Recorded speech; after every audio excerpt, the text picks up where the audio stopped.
국내 신종 코로나 바이러스 감염증 환자가 추가로 2명 발생했습니다. 이에 따라 확진자는 모두 18명으로 늘어났는데요. 취재기자 연결합니다. 배삼진 기자. 네, 오늘까지 국내에서 확진된 환자는 모두 18명입니다. 오전에 2명이 추가됐는데요. 17번째 환자는 38살 한국인 남성으로 회의 참석을 위해 지난달 24일까지 일주일간 싱가포르를 방문했습니다. 국내로 돌아온 이후 행사 참석자 중 말레이시아 국적의 확진자가 있다는 연락을 받고 어제 선별진료소를 방문해 검사를 받은 결과 오늘 양성으로 판정됐습니다. 18번째 환자는 21살 한국인 여성으로 16번째 확진자의 딸입니다.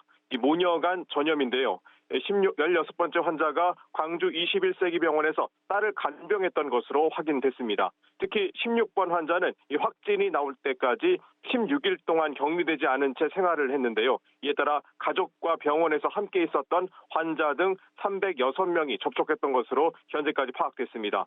가장 우려가 되는 것은 병원에서 함께 있었던 환자와 의료진입니다. 광주 21세기 병원에서 272명이, 전남대 병원에선 19명의 접촉자가 확인됐습니다. 보건당국은 이들의 의심 증상 발생 여부를 살피고 있습니다. 보건당국은 16번 환자가 태국, 17번 환자가 싱가포르를 다녀온 후에 확진 판정을 받음에 따라 두 국가에 발병 사실을 통보하고 현지 역학조사를 요청했습니다. 현재 보건당국은 유증상자 174명을 검사하고 있어서 추가 확진자가 더 나올 수 있는 상황입니다. 특히 중국 이외의 나라를 다녀왔다가 확진 판정을 받은 환자가 발생함에 따라 중국을 방문한 적이 없더라도 의사 판단에 따라 보건소 신고 후 진단검사를 해달라고 권고했습니다. 한편 질병관리본부는 신종 코로나 바이러스의 분리에 성공하고 국립보건연구원과 함께 치료제와 백신 개발에 착수했습니다. 이를 위해 8억 원의 연구비를 투입합니다. 배삼진 기자, 두 번째 확진 환자는 완치가 돼서 국내에서 처음으로 퇴원을 한다면서요?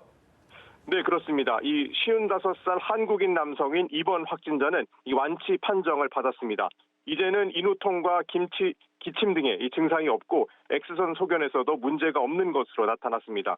무엇보다 2차례 이상 진행한 유전자 증폭 검사에서 모두 음성이 나왔는데요. 국립중앙의료원에서 격리 치료를 받은 지 13일 만입니다.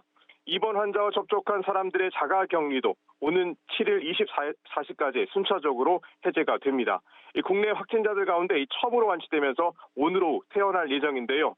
국립중앙의료원은 잠시 후 오후 4시 브리핑을 통해서 이 두 번째 환자 치료법과 퇴원 관련 내용을 밝힐 예정입니다. 지금까지 경제부에서 전해드렸습니다.